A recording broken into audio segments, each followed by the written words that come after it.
हूँ जो मेरा ज़मीर कहता है। एक दिन सबको सच का पता लग जाएगा, मगर तब तक जो मुझे बुरा कहता है कहने दो।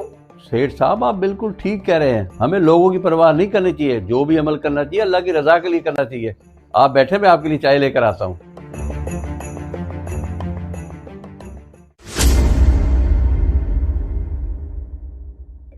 मैनेजर साहब, सेठ साहब की वफात के बाद मैं उनके घर की सफाई कर रहा था, तो ये पुरानी फाइल मिली है जिसमें नूरुल हुदा ट्रस्ट का नाम लिखा हुआ है।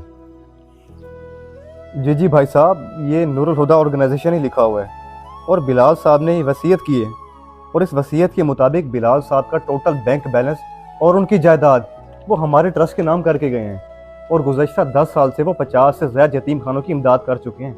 मसीहा थे, मसीहा वो। अल्लाह ताला उनको जन्नत फिरदौस में आला मकाम अता फरमाए। बहुत अफसोस हो रहा है उनके जाने के बाद। उनकी वफात का सुनकर बहुत दुख हो रहा है। बच्चों को पता चला तो वो धाड़े मार मार कर रोएंगे। क्या पूरे ट्रस्ट का खर्चा उठाते थे? मुझे तो आपकी बातें सुन के यकीन नहीं हो रहा। मोहल्ले में तो कभी भी किसी के 1 रुपए की इमदाद नहीं करते थे वो। मुझे पता था कि आपको यकीन नहीं आएगा मेरी बातों पे, क्योंकि उन्होंने मुझसे वादा लिया था कि जब तक वो जिंदा हैं उनकी इमदाद के बारे में किसी को पता तक नहीं चलना चाहिए। उनके मुताबिक नेकी वो है जो एक हाथ से की जाए और दूसरे हाथ को पता तक न चले। वो तो बहुत नेक इंसान थे। या अल्लाह, हमसे कितना बड़ा गुनाह हो गया। हम एक नेक इंसान को पहचान ना सके और दिखावे के नेकी को नेकी समझते रहे और उनकी खामोश इबादत को समझ ना सके।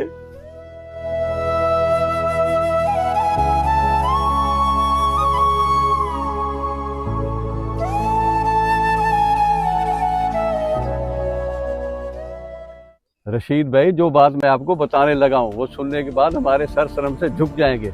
जिस सेठ साहब को हम बुरा और कंजूस कहते थे, उनके मरने के बाद यतीम बच्चे धाड़े मार मार कर रो रहे हैं, जिनकी वो खुफिया तौर पे कफालत किया करते थे। क्या ये क्या कह रहे हैं जब्बार भाई आप? वो तो किसी को 1 रुपया चंदा तक नहीं देते थे और आप कह रहे हैं कि यतीम बच्चों की कफालत करते रहे हैं। वो तो बहुत सखी इंसान थे, हम उनका नरम दिल पहचान नहीं सके। हमसे बहुत बड़ी भूल हो गई जब्बार भाई। वाकई वो बहुत बड़े मसीहा थे। मैं भी 24 घंटे उनकी खिदमत किया करता था। उन्होंने मुझे आज तक महसूस नहीं दिया कि वो उन लोगों की खिदमत करे जिनका अल्लाह के सिवा कोई नहीं है। जब्बार भाई, आपकी बातें सुनकर तो मुझे ये सबक मिला है कि किसी की जहरी हालत देखकर कोई फैसला नहीं करना चाहिए, क्योंकि नेकी ढोल बजाने का नाम नहीं है। आज सेठ बिलाल के मरने के बाद पूरे इलाके की आंख नम है।